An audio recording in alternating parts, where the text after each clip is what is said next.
వేరే దేశంలో ఏదైనా టైం అంటే టైంకి ఉంటాడు, ఒక నిమిషం ముందే ఉంటారు. మన దేశంలో ముఖ్యంగా మన రాష్ట్రంలో పెళ్ళి 10 గంటలకు ఉంది అంటే 11, 12, 1 తినే టైంకి పోతాం. పెళ్ళి అవుతుందా, పిల్లగాడు ఏడికి వచ్చిండు, పందిళ్ళకి వచ్చిండా, ఏం తంతు జరుగుతుంది, ఇంకొక హాఫ్ అన్ అవర్లో భోజనాలు పెడతారు, రైట్ ఆ టైంకి వచ్చేస్తారు. పెళ్ళి 10 గంటలకు ఉంటే ఆయన 1 గంటలకు పోతాం.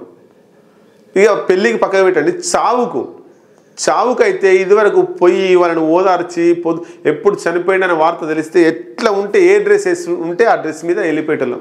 పారాగాన్ చెప్పులు వేసుకొని వెళ్ళిపోయి వాళ్ళని ఓదార్చి అయిపోయిన తర్వాత ఉండి వాళ్ళకి నిమ్మలంగా మంచిగా షేడ్ చూసుకొని వచ్చేటోళ్ళం. ఇప్పుడు శవం లేచిందా, శవం లేపిర్రా, ఊరవతల దాకా వచ్చిందా, ఎక్కడి దాకా వచ్చింది, రైట్ ఇంకొక 5 నిమిషాలు అయిపోతుందా, అయితే వస్తున్నా అంటే మానవ సంబంధాలన్నీ కూడా చాలా దరిద్రమైనటువంటి పరిస్థితిలో ఉన్నాయి. ఈ టైం సెన్స్ లేదు, మానవ విలువలు కూడా లేకుండా పోయినాయి. టైం సెన్స్ లేకపోవడంతో పాటు మానవ విలువలు కూడా లేకపోవడం గమనార్హం.